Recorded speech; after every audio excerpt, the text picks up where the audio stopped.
Now, after making her acting debut in Biker Grove at the age of just 14, Jill Halfpenny has gone on to become one of the most recognisable faces on British TV. But behind the scenes, she spent years struggling to process two major losses in her life, her dad Colin and her partner Matt, who both tragically died of heart attacks. As she opens up for the first time about her battle to find happiness in the midst of grief, Jill is joining us in the studio to share her story.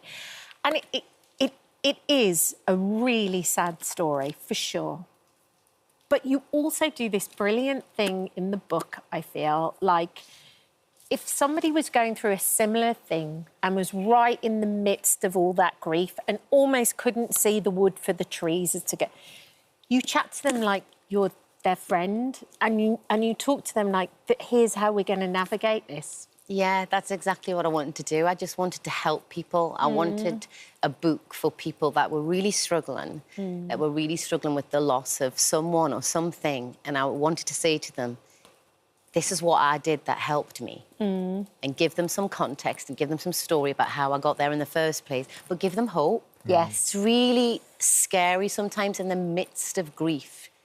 You have this loss of hope and suddenly everything that seems to come like into your future can feel quite despairing. And I just wanted to say to people, I get it, I know that feeling, but believe me, like there's things that we can do that I think can help us get through it. And thankfully I'm now at a stage in my life where I can feel hope again and I can feel joy again. But that doesn't mean to say I don't have my dark days. Not. But that's, I wanted it to be like something that people could hold on to, like you say, like a friend. It's like the tone. And why now, though, Jill? Why did you suddenly want to write it?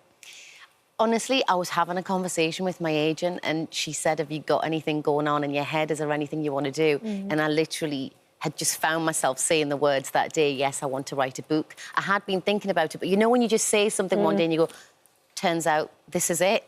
And then we set the wheels in motion and I pitched it to my book agent. And it was just one of those things where I do kind of follow my instinct quite a lot. And I thought, well, I've said the words out loud. Now I need to put it into practice and I just need to write it. Sometimes it's when you put it out in the world, it's like, and now I've said it, so now it is so. Yeah, and it's scary, but it's good. At the beginning of the book, you talk about losing your dad, and I think you were only 4 at the time. And from reading it, you very much get the impression that there was never closure for you. It was very kind of... Grief was almost taboo and was hidden away, and not your mum was just trying to cope as best she could. Yeah. How did that affect you? Yeah, I think that can happen. You know, it was 1979, it was the northeast of England, you know, we weren't sitting down with therapists. And we went into survival mode and we went into, come on, let's get on with it, let's do. So we just became like a big family of doers. We were just busy and we were productive and we got on with things. So externally, everything looked really good. But I think internally, we're all really struggling because sometimes you just really need to talk about how you feel. It's just as simple as that. And I think especially when you're little and you don't necessarily have the words, you need the guidance. You need someone to say, well, how are you feeling? Or maybe, you know, now with kids, they do a lot of art therapy, things like that. So I think what happened was I then became an adult and I thought, wow, I've really skipped over a huge part of this process and I'm going to now have to go back and try and pick it up. But what was really difficult was grieving somebody that I didn't know a lot about. Yes. Couldn't really remember as well. Couldn't really remember. It was really hard. But it's there if you search for it. Yes. If you connect with it and you connect with the feeling, it's always there. But you have to allow yourself to sit in those uncomfortable feelings and just be OK with not being OK for a while. Yeah. So when you tragically lost Matt... Yeah. Was that the moment where you sort of had to go back and unpick what had happened to your dad? Because there were so many similarities in the way that it had happened. Yeah, I just thought, OK, this is awful, but this is my chance now. I'm cracked open, I'm raw. Let's go and do all the work that I hadn't done with my dad and let's grieve them both together and let's see what I can learn from it and let's see if it can... In some ways, does this make sense? Set me free? Yes, you know. of course it does. So that's kind of what there's this a book catharsis is. from doing it. Yeah. But going and doing that, I mean, from your family's perspective, you're being very personal and very open, but you're but it's their grief as well. Mm-hmm. How did they find the process and you doing this? Were they nervous about you sort of delving and sharing some of these things, or did they actually get something from it as well? Yeah, they were really generous and really good about it, and we sat down and we spoke about it. They all read the book before it went to print, so anything that they were uncomfortable with, but they weren't. We were all really aware that we kind of all separately and silently went off and did our grieving in different ways, and that there's never a wrong time to then come together and say, you know what, we all had the same dad, we all had the same experience, so let's share it.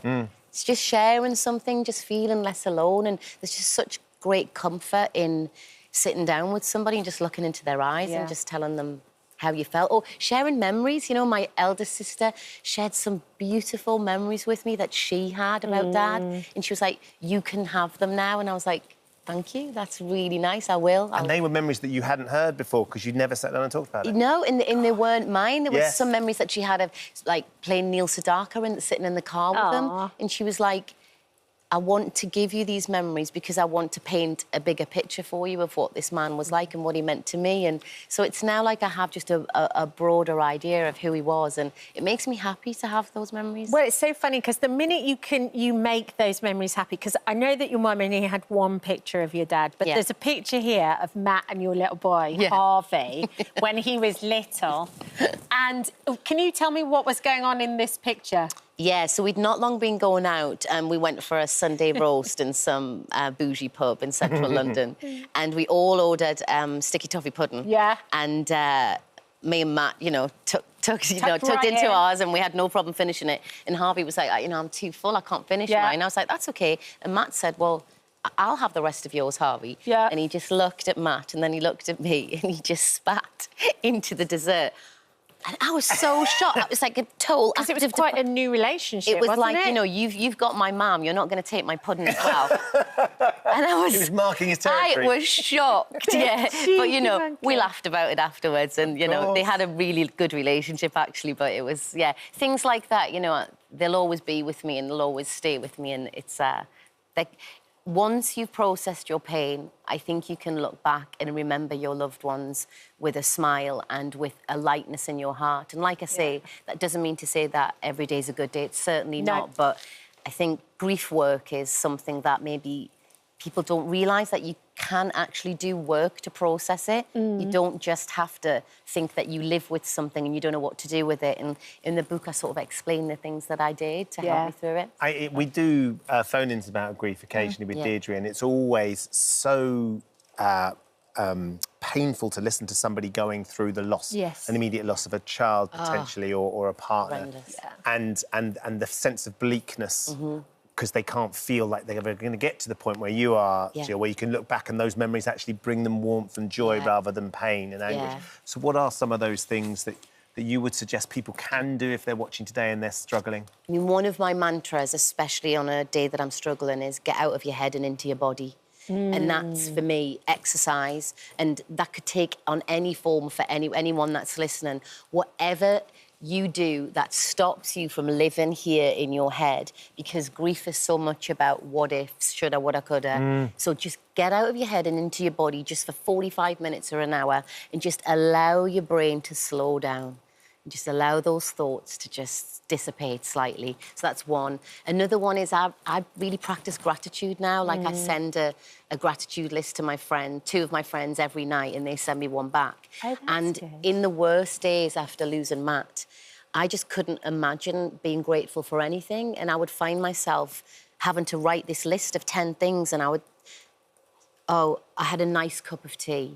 Harvey seemed to have a nice day at school. And it was the tiniest things, but gratitude is like a muscle, and you have to work it. And what you realise is, when you work that muscle, suddenly there's just so much to be grateful for all the time. Brilliant. So there's two really little simple things. Really simple, they don't cost money. No. And it's just little things like that. But it is a practice, and it is something that we have to do for ourselves. Well, it's a brilliant book. It's practical. The tone is lovely. It's like having a friend who gives you the best advice. Her book is out now, A Life Reimagined. Jill Halfpenny. Well, thanks so much. Thank you. Thank you. Great. Thank you for visiting our This Morning YouTube channel. We upload new content every day, so go ahead and hit that subscribe button so you don't miss out. And we'll see you in the morning.